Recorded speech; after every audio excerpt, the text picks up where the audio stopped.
팬데믹 이후의 교회의 모습을 예상하는 기사가 나올 때마다 빠지지 않는 지적이 꼭 있습니다. 팬데믹이 끝나도 온라인 온리 크리스찬이 남아 있을 거라는 말이죠. 온라인 온리 크리스찬, 영상으로만 예배하고 현장 교회와 예배 자리에 나오지 않고 신앙생활 하려는 이들이 팬데믹 기간에 부득이 생겼지요. 이제 팬데믹이 끝나도 현장으로 나오지 않고 온라인 예배만 드리려는 이들이 있을 거라는 말이죠. 통계마다 다릅니다만 10여 %에서 어떤 통계에서는 20여 %까지도 나는 현장에 안 나가고 앞으로는 온라인으로만 드리겠다 답하는 이들이 있다는 말입니다. 이 팬데믹은 우리 삶의 기본 패턴을 크게 뒤흔들어 놓았죠.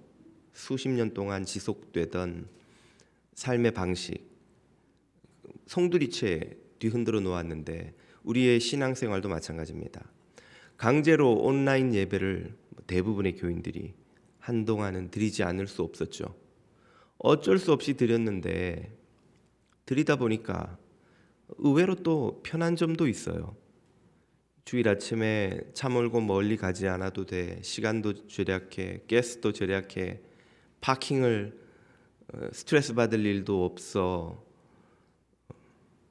옷도 신경 쓰지 않아도 돼. 편한 점이 여러 가지가 있어요. 헌금도 온라인으로 다 돼. 목사 얼굴도 더 또렷하게 보여. 아침에 좀 늦게 일어나면 오후에 틀어도 돼.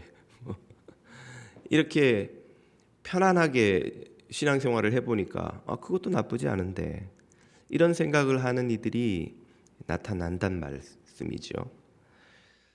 과연 그러나 온라인으로 드리는 것이 이런 좋은 점만 있는 것일까 생각해 보지 않을 수 없습니다. 온라인으로만 신앙생활하는 것이 가능하며 또 온라인으로 하는 신앙생활은 건강하고 바른 신앙이라 할 수 있는 것인가 생각해 보지 않으면 안 될 시점에 우리는 왔습니다. 이제 팬데믹이 끝을 향해 가고 있다고 많은 이들이 전망하고 있죠. 정말 팬데믹이 끝난 이후에 우리는 현장으로 다시 나와야 할 것인가? 안 나와도 되는데 나오는 것이 더 좋은 것인가? 아니면 반드시 나와야 하는 것인가? 아니면 온라인으로만으로도 충분히 신앙생활을 잘 할 수 있는 것인가? 이런 의문에 답을 얻어야 우리가 바른 판단을 하는데 도움이 되겠죠. 오늘 본문의 위기의 두 남자에게서 우리는 그 답을 얻어보려고 합니다. 오늘 읽은 사무엘상 28장과 30장은 기원전 1000년경에 그 가나안 북부의 곡창지대인 이스라엘 평원을 차지하려는 두 세력의 전투를 다룹니다. 이스라엘과 블레셋이 그들이지요. 전투가 벌어진 곳은 저 보시는 사진의 오른쪽 위에 있는 그 길보아 산입니다. 이 길보아 산 전투에서 이스라엘과 블레셋이 그 아래에 있는 이스라엘 평원 혹은 성경의 이스라엘 골짜기라고도 부르는 저 곡창지대를 차지하기 위해서 큰 전투를 벌이지요. 본문은 그 전투가 벌어지기 직전의 상황을 다룹니다. 두 남자가 이 시점에 큰 위기를 만나는데요. 첫 번째는 이스라엘의 왕 사울입니다. 사울은 블레셋에 몰려든 대군을 보고 겁에 질립니다. 당시 블레셋은 평원을 서쪽 가나안의 해안지대 평원을 차지하고 있는 이들로서 이 당시의 기준으로 보면 최첨단 군대라 할 수 있습니다. 이스라엘은 갖지 못했던 철제 무기와 말이 끄는 병거를 가지고 있는, 요즘으로 치자면 전차나 탱크죠. 그리고 기관총을 사용하는 그런 군대인 거예요. 그에 비해서 이스라엘은 한 발씩 쏘는 옛날식 소총, 이것이 전부인 구식 군대이죠. 그런 군대를 이끄는 사울로서는 이 블레셋의 대군을 맞이한 것이 엄청난 두려움, 그 자체였다 할 수 있습니다. 사울이 이 첫 번째 위기의 남자라면 두 번째는 다윗이죠. 이 시점에 다윗은 사울의 살해 위협을 피해 그 블레셋으로 망명해 있었습니다. 그곳에서 시글락이라는 조그만 마을을 얻어서 정착해 살고 있었는데 여러 가지 상황이 있었습니다만 다윗과 그 부하들이 시글락을 잠시 비운 사이에 남쪽에서 아말렉 사람들이 올라와서 여러 마을을 약탈합니다. 거기에는 시글락도 포함되어 있었죠. 다윗의 일족들의 모든 재산과 그 가족, 아내, 어머니, 어린 아이들까지 모조리 종으로 노예가 되어 팔리겠죠. 끌려갔습니다. 집은 완전히 불타버리고 폐허가 된 시점에 다윗과 그 부하들이 돌아와 그 사실을 발견하죠. 이것만으로도 기가 막힌데 이 지경이 되니 부하들은 이 모든 책임을 지도자였던 다윗에게로 돌리고 돌로 그를 쳐 죽이려 합니다. 다윗은 크게 다급해졌다고 본문은 묘사하죠. 이렇게 각각 엄청난 위기에 직면한 다윗과 사울 두 사람은 어떻게 이 위기를 돌파하려 했을까요? 그리고 그 결과는 무엇일까요? 먼저 다윗을 한번 봅니다. 그는 하나님을 의지했다고 30장 6절 하반부가 이렇게 말하죠. 다윗이 크게 다급하였으나 그의 하나님 여호와를 힘입고 용기를 얻었더라. 다윗이 아히멜렉의 아들 제사장 아비아달에게 이르되 원하건대 에봇을 내게로 가져오라. 아비아달이 에봇을 다윗에게로 가져가매. 에봇은 지금 보시는 사진에서 저 대제사장이 입고 있는 옷에 상의에 걸치는 일종의 조끼입니다. 저 12개의 보석이 박혀 있고 그 상의 조끼 주머니에는 두 손에 들고 있는 하얀 돌과 까만 돌, 이 학자들의 추정인데요. 정확히는 어떻게 생겼는지 알지 못합니다만 두 개의 돌이 들어있죠. 우림과 둠밈이라고 부릅니다. 제사장이 하나님의 뜻을 물을 때 사용하는 일종의 제비뽑기 같은 용도의 돌이에요. 이걸 가져오라. 이 말은 제사장을 통해서 하나님께 뜻을 묻겠다는 것이죠. 이 다급한 상황에서 내가 어떻게 해야 합니까? 어떻게 해야 이 부하들의 이 분노를 진정시키고 또 잃어버린 가족과 재산을 되찾고 우리의 생명을 지켜낼 수 있겠습니까? 그의 답답하고 다급한 마음을 하나님께 토로하고 하나님의 응답을 받고자 하는 다윗의 시도입니다. 그리고 그의 시도는 어떤 결과를 가지고 왔는지 30장 18절 이하가 이렇게 설명합니다. 중간에 긴 스토리는 좀 건너뛰겠습니다. 아말렉을 성공적으로 추적하여 물리치고 다윗이 아말렉 사람들이 빼앗아 갔던 모든 것을 도로 찾고 그의 두 아내를 구원하고 그들이 약탈하였던 것 곧 무리의 자녀들이나 빼앗겼던 것은 크고 작은 것을 막론하고 아무것도 잃은 것이 없이 모두 다윗이 도로 찾아왔고 잃은 가족과 재산을 다 찾았을 뿐 아니라 우리가 읽지는 않았습니다만 아말렉이 다른 마을을 약탈하면서 끌어모은 그 전리품까지 모두 다윗이 되찾아와서 잃은 것보다 훨씬 많은 것을 되찾는 성공을 거둡니다. 하나님을 의지하여 다윗은 이 다급한 위기를 극복했지요. 반면에 사울은 어떠했을까요? 그의 행로는 다윗과 사뭇 대조됩니다. 사울은 크게 실패하죠. 먼저 그는 누구를 찾습니까? 28장 7절로 가봅니다. 사울이 그의 신하들에게 이르되 나를 위하여 신접한 여인 무당이죠. 무당을 찾으라. 내가 그리로 가서 그에게 들으리라 하니 그의 신하들이 그에게 이르되 보소서 엔돌에 신접한 여인 무당이 있나이다. 사울은 누구를 찾습니까? 하나님을 찾지 않고 무당을 찾죠. 그리고 이야기는 쭉 이어집니다만 건너뛰고 사울의 선택의 결과는 무엇입니까? 31장 6절 이하가 이렇게 보여줍니다. 길보아산 전투에서 사울과 그의 세 아들과 무기를 든 자와 그의 모든 사람이 그날에 함께 죽었더라. 그 자신과 세 아들과 친위 부대 모두의 몰살이 그 결과입니다. 개인의 비극으로 끝나지 않죠. 7절 이스라엘 골짜기 저쪽에 있는 이스라엘 사람과 요단 건너 쪽에 있는 자들이 이스라엘 사람들이 도망한 것과 사울과 그의 아들들이 죽었음을 보고 성읍들을 버리고 도망하매 블레셋 사람들이 이르러 거기에 사니라.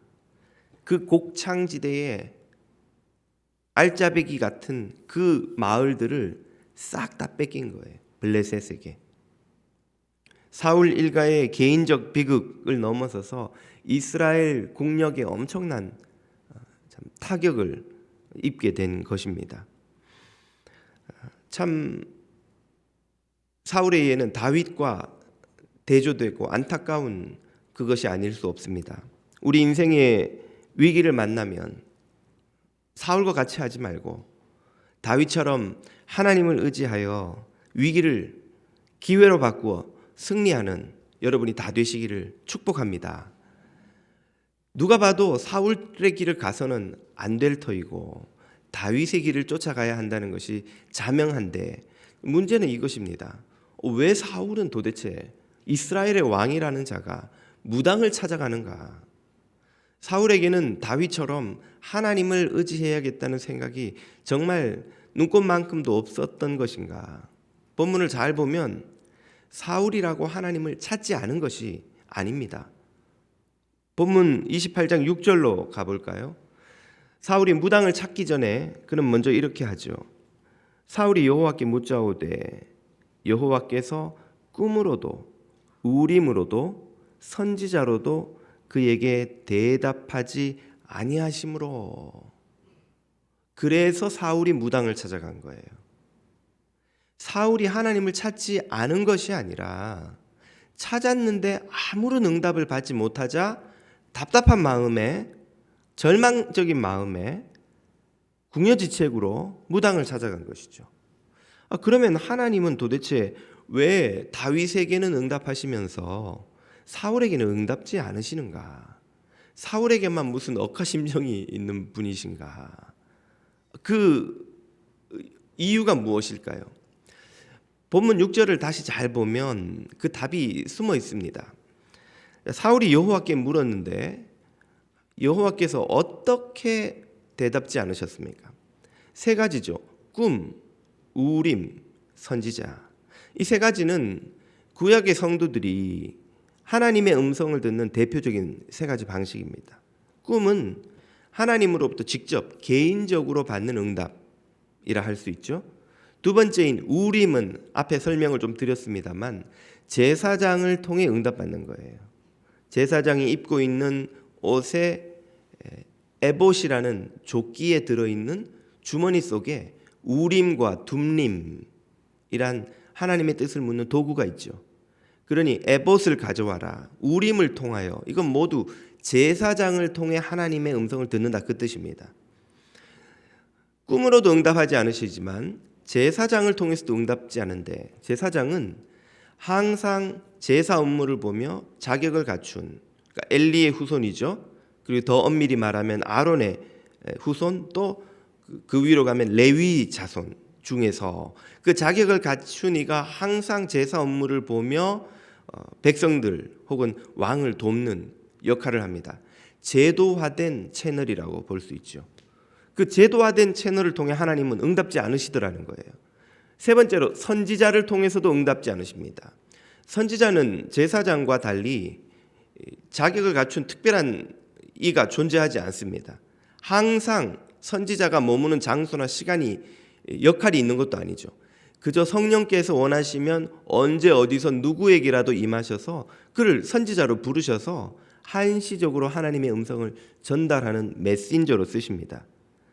제사장이 제도화된 채널이라면 선지자는 비제도화된 제도권 밖의 채널이라 할 수 있죠.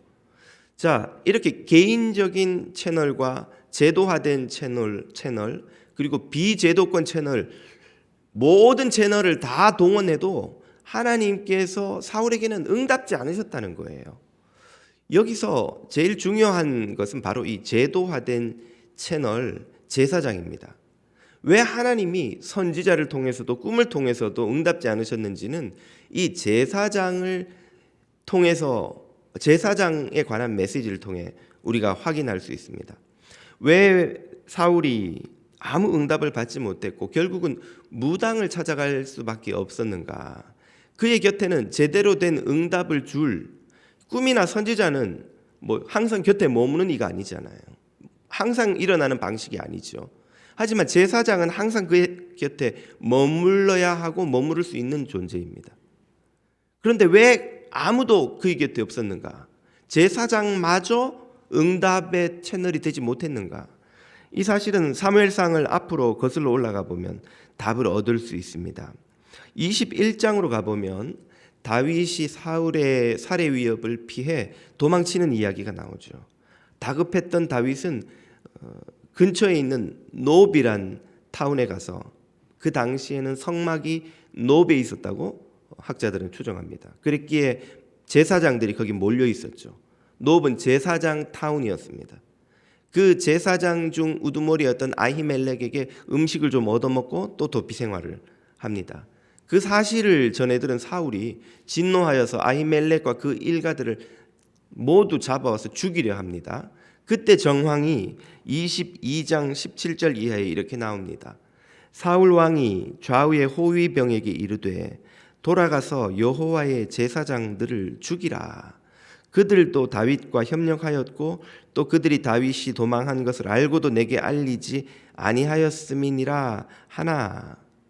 왕의 신하들 호위병들이죠. 손을 들어 여호와의 제사장 죽이기를 싫어한지라. 왜? 하나님이 두려웠던 거예요. 제사장들을 해쳤다가 하나님의 심판을 받을 것이 두려워서 호위병들이 왕의 명령인데도 주저하고 불복합니다. 그러자 왕이 도액에게 이르되 너는 돌아가서 제사장들을 죽이라 하매 에돔 사람 도액은 이스라엘 사람이 아닌 거예요. 에돔 사람이니까 여호와를 두려워하지 않습니다. 여호와 신앙이 없으니까. 밀고 한 것도 도액이었습니다. 도액이 돌아가서 제사장들을 쳐서 그날의 세마포 에봇 입은 자 85명, 그러니까 성인 남자로서 제사장 업무를 보는 85명의 제사장 무리를 모두 학살시킨 겁니다. 죽였고 제사장들의 성읍 노베 남녀와 아이들과 젖 먹는 자들과 소와 나귀와 양을 칼로 쳐서 몰살시킨 거죠. 제사장뿐 아니라 가족, 자식들까지 모두 죽여버린 거예요. 이때 아히멜렉의 아들 딱 한 명이 살아남아서 구사일생으로 목숨을 건져 도망을 쳐서 다윗에게로 피신합니다. 그가 다윗이 아말렉을 칠 때 그 곁에서 에봇을 입고 하나님의 뜻을 물은 제사장 아비아달이죠. 자, 이 사건으로 사울에게 어떤 일이 일어납니까? 그의 곁에 모든 제사장들이 다 몰살돼서 사라져버린 거예요. 더 이상 제사장이 한 명도 사울의 곁에는 남아있지 않은 겁니다. 혹 가나안 다른 지역에 흩어져 살던 엘리의 후손들이 있었다 할지라도 그들이 겁이 나서 사울 곁에 와 돕겠냐는 말이죠. 어쩌면 사울이 엘리의 후손이 아닌 이들을 그냥 급조해서 제사장으로 임명해 세웠을지도 모릅니다. 그러나 어느 쪽이었든지 사울이 다급한 위기를 맞닥뜨렸을 때에 하나님의 음성을 전해주는 역할을 하지 못하더라는 거예요. 그때 사울 곁에는 제사장이 아무도 없었거나 있었더라도 하나님의 음성을 전해주지 못하는 이였을 수밖에 없다는 것이죠. 결국 사울은 어떻게 이스라엘을 통치합니까? 제사장 없이 자기 홀로 자기의 힘으로 자기의 분노와 광기로 이스라엘을 통치한 것입니다.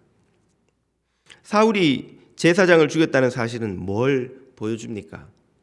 주저하던 호위병들과 달리 이방 사람 에돔 사람에게 명령하여 제사장을 죽인 것은 그가 이방인처럼 하나님을 더 이상 두려워하지 않는 포악한 왕이 됐다는 증거지요.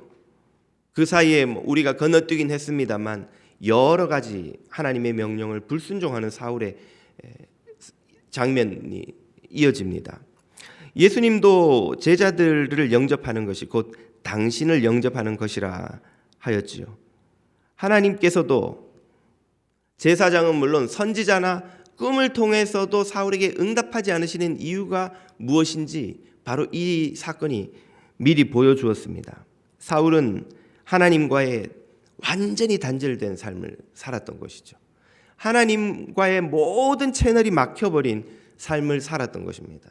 그랬기에 갑자기 위기가 닥쳤을 때 급하게 하나님의 음성을 듣고자 했지만 평소에 막혀있던 채널이 위기 때 갑자기 열리는 일이 일어나지 않더라는 거죠.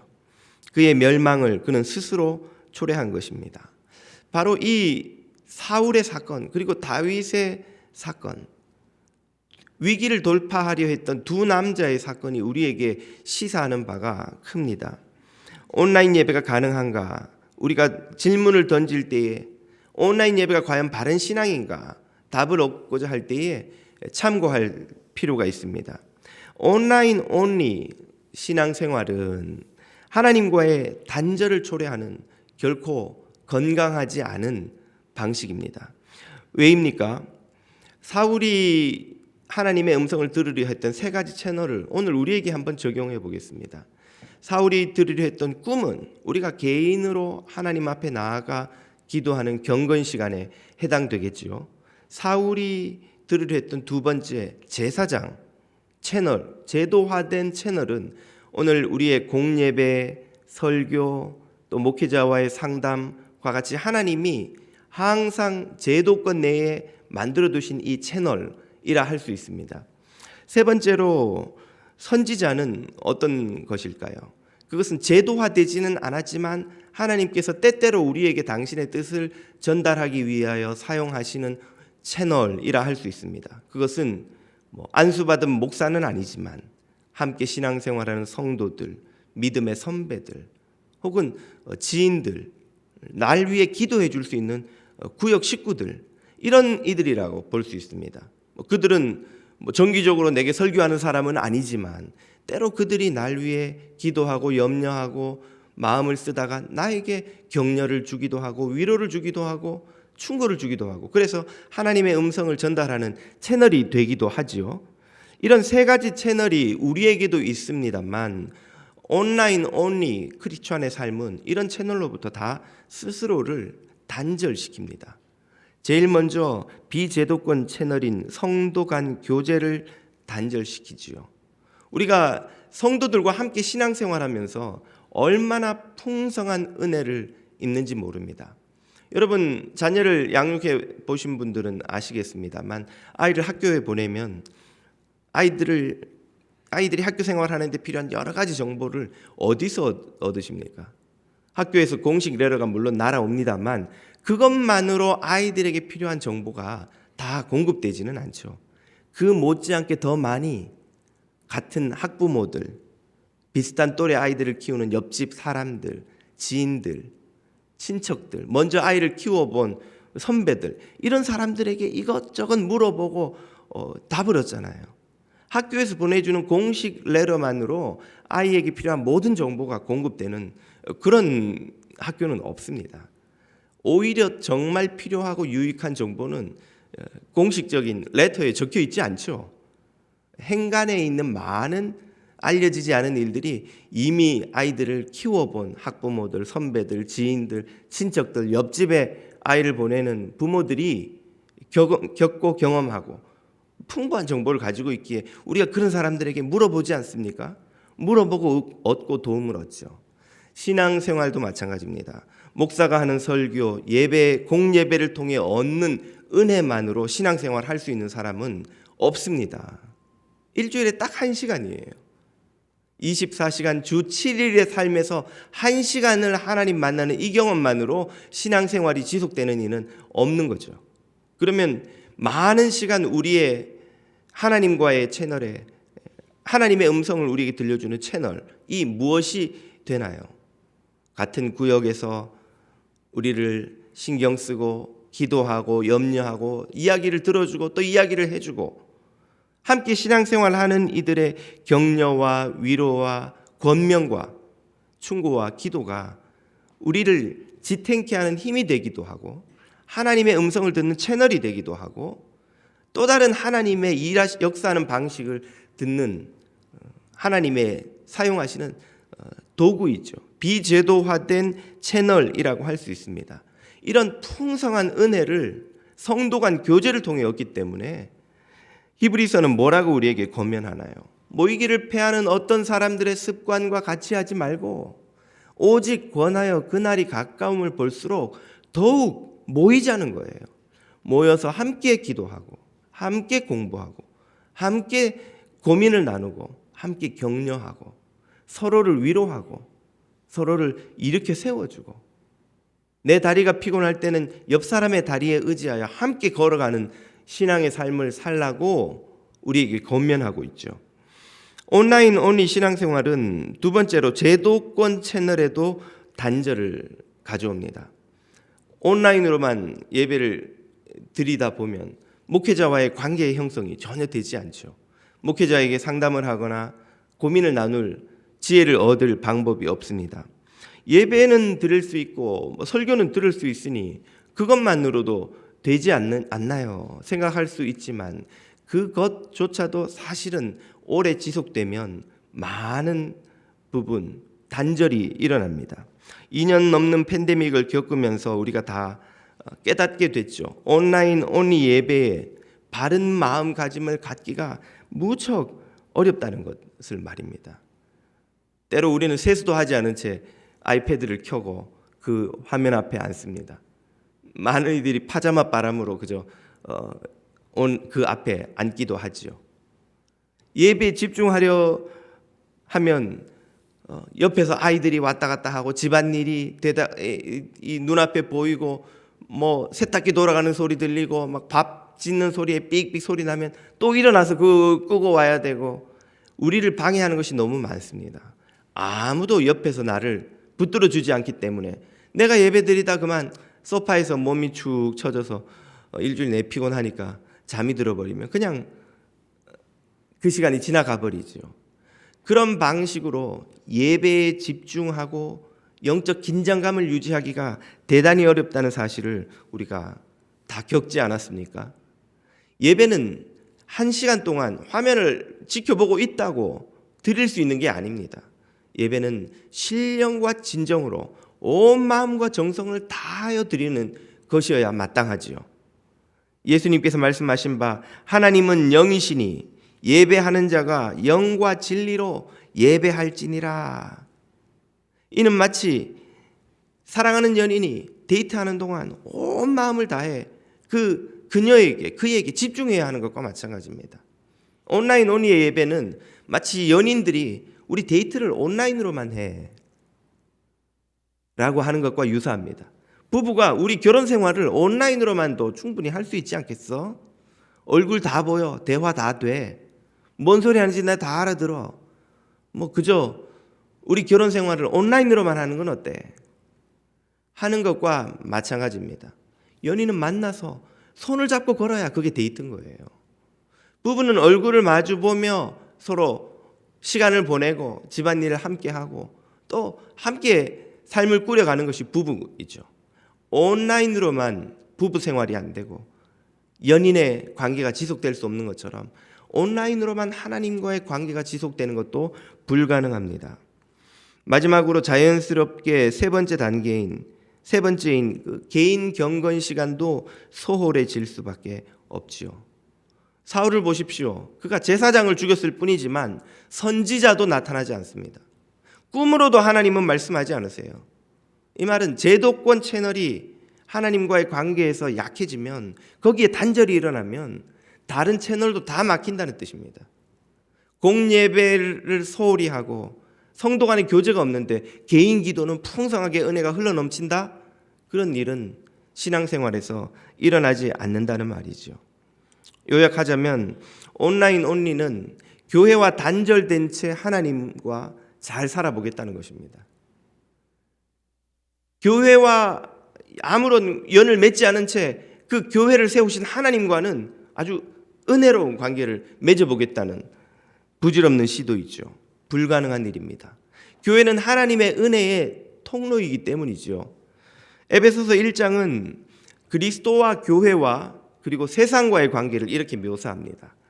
또 만물을 그 발 아래 복종하게 하시고 그를 만물 위에 교회의 머리로 삼으셨느니라. 교회는 그의 몸이니 만물 안에서 만물을 충만케 하시는 이의 충만함이니라. 이 두 구절에서 그리스도와 교회와 세상 만물의 관계가 나오죠. 그리스도는 머리입니다. 교회는 몸입니다. 그 발 아래 무엇이 있나요? 만물, 세상이 있는 거예요. 그러므로 하나님이 이 세상에 복과 은혜와 진리를 부으시고자 할 때 반드시 사용하시는 통로, 채널이 있습니다. 교회인 거예요, 교회. 머리에서 발 아래로 무언가가 내려가려면 그 몸을 거치지 않고는 불가능한 것처럼 교회가 하나님이 세상을 향해 은혜와 복과 진리를 부으시려 할 때 그 그리스도의 몸된 교회를 통하지 않고 그 발 아래로 부으시는 일이 일어나지 않는다는 거죠. 교회와 단절된다면 그러므로 주님과도 단절될 수밖에 없습니다. 교회는 하나님의 은혜의 통로, 복의 통로입니다. 교회를 건너뛰고 하나님과 직통으로 복과 은혜를 누리며 교회와는 단절되어 있지만 하나님과는 깊은 친교를 누리며 은혜를 누리는 신앙의 삶 불가능하며 건강하지도 않으며 바르지 않은 기형적인 신앙생활일 수밖에 없죠. 그러므로 온라인 온리의 신앙생활이란 불가능한 시도요, 부질없는 시도입니다. 목사님, 우리 교회도 온라인 사역을 강화한다면서요.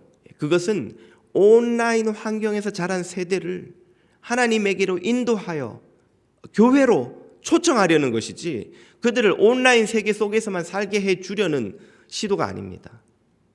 오히려 더더욱 온라인을 통하여 현장과 성도 간의 교제와 살아있는 공예배의 자리로 그들을 초청하려는 것이지요.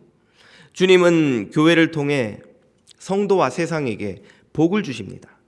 말씀을 통해 은혜를 주시고 공예배를 통해서 진리를 선포하시고 성도 간의 교제로 충만한 위로와 격려와 도전과 힘을 성도들에게 공급하시지요. 그 교회와 연결된 이에게, 그 교회를 통해 하나님을 만나는 이에게 개인 기도의 시간에도 더 풍성한 하나님의 임재를 경험하고 성도 간의 교제에서도 더 살아계신 하나님의 역사를 경험하는 복이 허락됩니다. 오늘 사랑하는 성도 여러분, 그러므로 이 시대에 우리가 다시금 회복해야 할 것이 있다면 무엇일까요? 그것은 살아있는 하나님을 만나는 공예배를 회복하는 것이죠. 살아있는 예수 그리스도의 몸된 교회를 통하여 역사하시는 하나님을 경험하는 것입니다. 그러므로 여러분, 대면 예배로 다시 나오시기를 바랍니다. 우리가 사울이 아닌 다윗이 되어야 할 줄로 믿습니다.